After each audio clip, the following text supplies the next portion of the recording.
बच्चियाँ जो यहाँ पे बैठी हुई हैं और जो शिक्षिकाएँ शिक्षक सभी स्कूल के बैठे हैं, आप सब लोगों का हार्दिक अभिनंदन है और बहुत धन्यवाद है इस कार्यक्रम में हम लोगों को समय देने के लिए। मेरा नाम जैसा कि इंट्रोडक्शन में बताया, मेरा नाम नगमा तबस्सुम है। मैं यहाँ पे as a senior deputy collector वरीय उप समाहर्ता के तौर पर अभी मैं पोस्टेड हूँ पश्चिम चंपारण। तो ये मेरा बहुत गुड लक है कि आप लोगों के बीच में आप लोगों को संबोधित करने का मौका मिल रहा है। थोड़ा सा इंट्रोडक्शन इस कार्यक्रम के बारे में मैं बैकग्राउंड का थोड़ा स्टोरी बताना चाहूँगी कि नारी सुरक्षा संकल्प जैसे मेरे एजेंसी भी बता रही थी कि डीएम सर और एसपी सर का एक जॉइंट इनिशिएटिव है जो बिहार में किसी और ज़िला में इस तरह का कोई इनिशिएटिव इससे पहले नहीं लिया गया है। सर का कंसर्न था कि जो यंग लड़कियाँ हैं जो लेस एक्सपीरियंस हैं, जो अभी आप लोग अपनी प्यूबर्टी में एंटर कर रहे हैं, एक नई दुनिया देख रहे हैं आप लोग अपने सामने। जैसे हम लोग जब इस एज में हुआ करते थे तो सोशल मीडिया नहीं था हमारे पास, मोबाइल फ़ोन का एक्सेस नहीं था हर किसी के फ़ोन में, हर किसी के पास। अभी मुझे लगता है कि यहाँ पे जितनी लड़कियाँ बैठी हैं सब किसी न किसी तरह से स्मार्टफोन का यूज़ तो आप लोग कर ही रहे होंगे। अभी भले छुपा के करते होंगे या पैसे करते होंगे, लेकिन यूज़ डेफिनेटली कर रहे हैं। तो सोशल मीडिया और स्मार्टफोन इतना पावरफुल टूल है, लेकिन कई बार हमें पता नहीं होता है कि वो जरिया बन जाता है आपके शोषण का और कई बार जरिया बन जाता है आपके एम्पावरमेंट का। दोनों ही है, सशक्तिकरण भी कर सकता है और आपको प्रताड़ित भी करवा सकता है। तो हमारा इस कार्यक्रम के थ्रू जो मोटिव है वो ये है कि पहले तो आपको सशक्त बनाना, ये बता के कि अगर आपके साथ किसी भी तरह का कोई क्राइम होता है, चाहे वो साइबर के माध्यम से कमिट किया गया हो, सोशल मीडिया के माध्यम से या अदरवाइज, तो हम आपको वो टूल्स बता पाएँ, आपको वो तरीके बता पाएँ कि आप कैसे उस क्राइम को रिपोर्ट करेंगी और क्या सरकार या फिर ज़िला प्रशासन या अदरवाइज और सारी चीज़ें हैं जो आपको एम्पावर करती हैं कि आप कैसे जो क्राइम कमिट करने वाला व्यक्ति है उसको आप कैसे पनिश करवा पाएँ, उसको कैसे आप लॉ के दायरे में ला पाएँ। तो इस कार्यक्रम का पूरा मोटिव हमारा यही रहेगा और हम चाहेंगे कि ये सेशन थोड़ा इंटरैक्टिव हो, आप कुछ सवाल भी पूछें हमसे। कार्यक्रम के बारे में डीएसपी साहब ने बड़े विस्तार में बहुत सारी चीज़ें बता दी हैं कि विमेन हेल्पलाइन है, हम लोग हैंड भी प्रोवाइड कर रहे हैं। उससे देखेंगे आप बहुत सारे हेल्पलाइन का नंबर दिया होगा कि 112 है जैसे पुलिस का बहुत कॉमन हेल्पलाइन है, 181 है जो विमेन हेल्पलाइन है। तो किसी भी तरह का कोई क्राइम अगर किसी औरत के साथ होता है, चाहे वो घर के अंदर हो या घर के बाहर हो, कोई रास्ते चलते कोई क्राइम हो जाता है, कोई किसी को छेड़ दिया, कोई अभद्र टिप्पणी आपके ऊपर कर दिया गया, तो इस केस में आप अपनी क्राइम को कहाँ रिपोर्ट करेंगी और कैसे रिपोर्ट करेंगी, ये बताने के लिए हम लोग यहाँ पे आए हुए हैं आपको, ताकि ये चीज़ें आपके अंदर ना रहें। और उसको कई बार होता है कि कुछ ऐसा क्राइम कमिट होता है जो बच्चों को पता भी नहीं चलता यंग एज में कि एक्चुअली में ये क्राइम है भी क्या, और लड़कियाँ उसको अपने अंदर छिपा के रख लेती हैं और उसका बहुत डीप साइकोलॉजिकल इम्पैक्ट होता है आपके ब्रेन पे, आपके ग्रोथ पे, आपके कॉन्फिडेंस पे, आपकी पर्सनैलिटी पे। तो आप उस तरह के क्राइम अगर आपके साथ हो तो आप उसको छुपा के अपने अंदर नहीं रखें, अपने माँ बाप से शेयर करें। और हमारा एक उद्देश्य था कि पेरेंट्स को बुलाने का यहाँ पे, हालांकि बहुत कम संख्या में दिख रहे हैं लोग, बेसिकली एसपी सर का डायरेक्शन था कि माताओं को बुलाया जाए, जो फीमेल पेरेंट्स हैं उनको बुलाया जाए, ताकि आपके साथ जो आपकी बेटियों का बॉन्ड होता है ना वो बहुत स्ट्रॉन्ग और बहुत डीप होता है।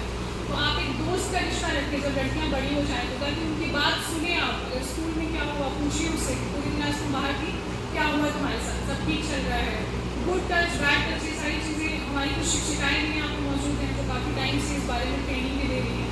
तो आप बच्चों को ये सिखाइए कि क्या गलत है, क्या बाउंड्री सेट करना है आपको, कितने हद तक सामने वाला अगर कोई लड़का आपका दोस्त है तो वो दोस्ती आपका एक दायरे के अंदर सीमित होना चाहिए, ताकि कोई आपका फ़ायदा नहीं उठा पाए, आपके इमोशंस को कोई यूज़ नहीं कर पाए गलत तरीके से। सोशल मीडिया में कोई फ्रेंड रिक्वेस्ट आया, आपने एक्सेप्ट कर लिया, आपने फोटोग्राफ शेयर कर दी, कल वो फोटोज़ AI के थ्रू एडिट हो जाएंगे, मॉर्फ हो जाएंगे, वो अपने साथ उसको फोटो को एडिट करके डाल देगा और समाज में जो है वो बातें बनने लगी कि इस लड़के उस लड़के के साथ फोटो खिंचवा के डाल दो।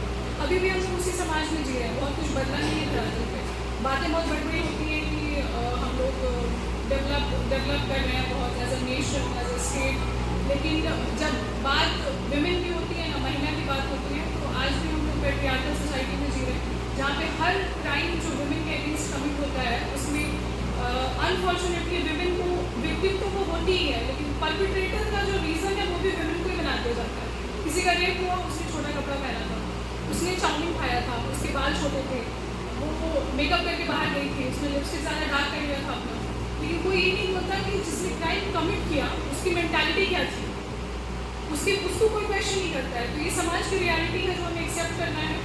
और इस प्रोग्राम का नाम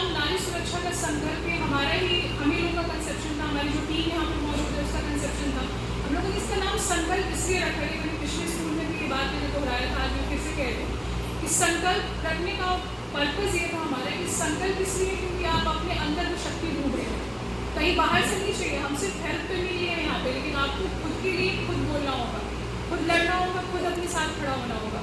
संकल्प है क्योंकि वो आपके अंदर है। सशक्त तो आप हो ही जाइए। पढ़ाई करनी, इतनी सारी लड़कियाँ मुझे यहाँ पर दिखी, बड़ा अच्छा लग रहा है कि आप लोग पढ़ने आ रही हैं। हमारा जैसे रेट इम्प्रूव हो गया, इन्वॉल्वमेंट रेशियो स्कूल से इम्प्रूव हो गया, ये सब चीज़ें ठीक हैं। लेकिन जब बात सेक्सुअल क्राइम जो वुमेन के अगेंस्ट होता है उसकी आती है, तो आज भी वो विक्टिमाइजेशन का रेट उतना ही हाई है। आपको सुन के बड़ा अचंभित हो गया आप लोग के NCERT का एक डेटा है कि अभी हम लोग जैसे बातचीत कर रहे हैं ना, 8 मिनट शायद निकल गया होगा बात करते हुए, 8 मिनट में हर एक महिला को मार दिया जाता है दहेज प्रताड़ना में। आप जब इस मीटिंग में इस क्लास से बाहर, तो पता नहीं 4-5 तो एटलीस्ट मारती ही हो। तो आप सोचिए कि विक्टिमाइजेशन का लेवल कितना हाई है यहाँ पे फीमेल का। तो हमें खुद के लिए सशक्त बनना है, दुनिया के लिए नहीं बनना है। आप खुद के लिए खड़े होइए। सोसाइटी, सिस्टम, ये सब प्लेस में रहेगा, हमें हेल्प करने के लिए यहाँ पे पुलिस प्रशासन है आपके साथ, जिला प्रशासन है, लेकिन पहला स्टेप आपको हमेशा खुद लेना पड़ेगा उसको। और हम यहाँ पे इसीलिए आए हैं कि आप लोगों को आपकी शक्ति रियलाइज करा पाएँ कि वो संकल्प आज सब, जितनी भी औरतें, जितनी भी लड़कियाँ यहाँ पे बैठी हैं, अपने अंदर लेके जाएंगे कि अगली बार मेरे साथ कोई भी क्राइम होगा मैं चुप नहीं रहूँगी, अपने लिए खड़े होंगे और उसका विरोध करेंगे, उसकी आंखों में आके डाल के बोलेंगे कि तुम अपना मनचाहा मेरे साथ नहीं कर सकते। मैं एम्पावर्ड हूँ, मैं अपने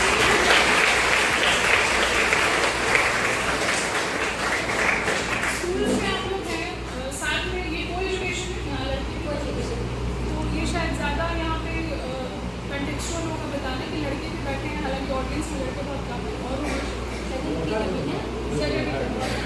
तो लड़कों को भी एम्पावर करना तो लड़कियों को इम्पोर्टेंट है, लेकिन कोई भी सशक्तिकरण जो है ना, समाज की जो आधी आबादी है उसको बिना साथ में लाए हुए नहीं हो सकता। कोई भी विमेन एम्पावरमेंट स्कीम बिना मेल के पार्टिसिपेशन के पूरा नहीं होगा।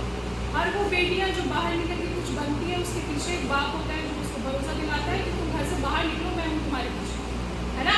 आप सब लोग यहाँ पे बैठे हैं, आपके फादर होंगे, जो भी विमेन है करियर ओरिएंटेड हो, चाहे वो घर से बाहर वैसे निकलती है। शिक्षिकाएँ हैं यहाँ पे बहुत सारी दिखती हैं मुझे, मैं हूँ और भी लोग यहाँ बैठे हैं। कहीं ना कहीं हमारे फादर का बहुत बड़ा रोल रहा है इसके पीछे कि उन्होंने सोसाइटी की बहुत बातें सुनी होंगी जब बेटी को घर से बाहर निकाला होगा, जब उस रूढ़िवादी समाज के विचार को बदला होगा कि नहीं मेरी बेटी पढ़ने जाएगी, मेरी बेटी जॉब करेगी, उसके पीछे एक मेल ही था। इसको नहीं भूलना है कि आपके फादर थे वो जिन्होंने आपको भरोसा दिया कि तुम घर से बाहर निकलो, मैं हूँ तुम्हारे पीछे। तो आज वो भरोसा कई बार हम लोग एक्सपेक्ट करते हैं कि जब आप बड़े हो गए, आपकी शादी हो गई, आपका जो पार्टनर होगा कई बार वो भी आपको भरोसा दिलाता है, लेकिन कई बार नहीं भी दिलाता है। दोनों ही स्थिति में मैं कहती हूँ कि बाहर से सपोर्ट नहीं लीजिए, you should always seek support from outside, लेकिन जो मेजर सपोर्ट सिस्टम आपका है वो आपके खुद के अंदर है, उसको ढूंढिए, वो शक्ति ढूंढिए। खुद को पा लेना ही असल में आपके जीवन का मूल उद्देश्य होना चाहिए। कि किसी ने कहा है, ये मेरी लाइन नहीं है, इतना अच्छा हम नहीं बोल पाते हैं, तो आप लोग अपने अंदर उस शक्ति को ढूंढिए, खुद को एम्पावर्ड बनाइए। एक संकल्प लीजिए आज यहाँ से कि यहाँ से बाहर निकलेंगे जब आप ना, इस संकल्प के साथ निकलेंगे कि मेरे साथ कभी भी कुछ भी गलत होगा तो मैं चुप नहीं रहूँगा, ठीक है। ये सोच के जाएंगे यहाँ से। यहाँ पे ये सारे फेसेस मुझे दिख रहे हैं, जो जिसपे स्माइल दिख रहा है, ग्लोइंग फेसेस, जो जिसके पास कॉन्फिडेंस है बहुत ज़्यादा, यही फेस आगे बढ़ के ना एक नई सोसाइटी, एक नया समाज, एक नए बिहार का निर्माण करेगा, जहाँ की औरतें जो मेल हैं सोसाइटी में, जो पुरुष हैं, उनके कंधे के साथ बराबर कंधा मिला के चलेंगी और एक नए बिहार का भविष्य असल में लिखने की कोशिश कर रहे हैं। क्योंकि बिहार के किसी और डिस्ट्रिक्ट में ऐसा कोई पहल किसी जिला ने नहीं लिया है, ये विभाग की तरफ से नहीं है, ये हमारी टीम का, हमारे ज़िला का अपना एक नया पहल है। तो हम उम्मीद करेंगे कि आप लोगों का बराबर सहयोग मिलेगा और आज जितनी लड़कियाँ यहाँ पे बैठी हैं, एक लाइफ लॉन्ग लेसन यहाँ से लेके जाएंगी कि चाहे वो आपका पार्टनर हो, आपके फैमिली का कोई मेल मेम्बर हो, सोसाइटी का कोई लड़का हो, किसी ने अगर कुछ भी कहा है आपको जो आपके सम्मान को ठेस पहुँचाता है, उसके अगेंस्ट खड़े होइए, ठीक है। कर सकते हैं इतना आप लोग? बोलेंगे ना? आंखों में आंखें डाल के बोलेंगे। कोई लड़का घूरता है उसको पलट के घूरो और बोलो क्यों घूर रहे हो तुम, क्या देख लिया ऐसा ना, तुम्हारे घर में भी लड़कियाँ होती हैं, वैसे मैं भी हूँ, क्यों घूर रहे हो।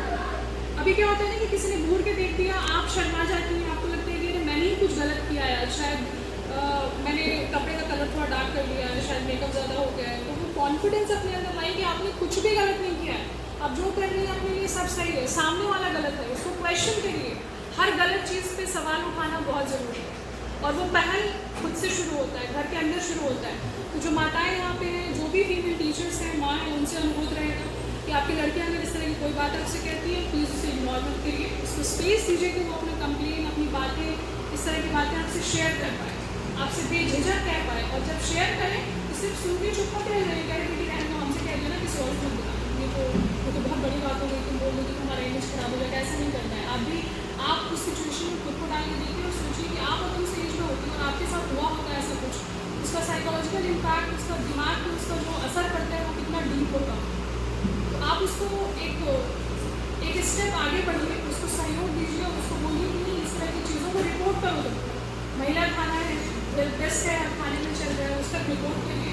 और एक और बहुत अच्छी पहल है सरकार की, हम लोग कंप्लेन जो है तो एनोनिमस भी रजिस्टर करा सकते हैं। अगर आपको ऐसा लगता है कि किसी और के साथ कुछ हो रहा है, आप अपना नाम उसमें दिलाना चाहते हैं तो आप कंप्लेन एनोनिमस रजिस्टर करा दीजिए, अपना नाम मत बताइए, कंप्लेन तभी रजिस्टर हो जाएगा उसके लिए। बस जो परपिट्रेटर है, जो क्राइम को कर रहा है उसका नाम अपना बता दीजिए।